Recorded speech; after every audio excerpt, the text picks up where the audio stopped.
con na nói đồng không cho tay ăn không chẳng chưa đồng kịp rồi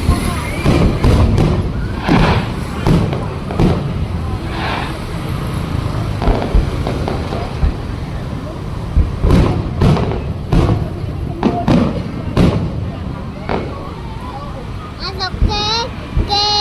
bức cuột về miền lần khác cái đau thuyền máu làm tròn hơi cực bánh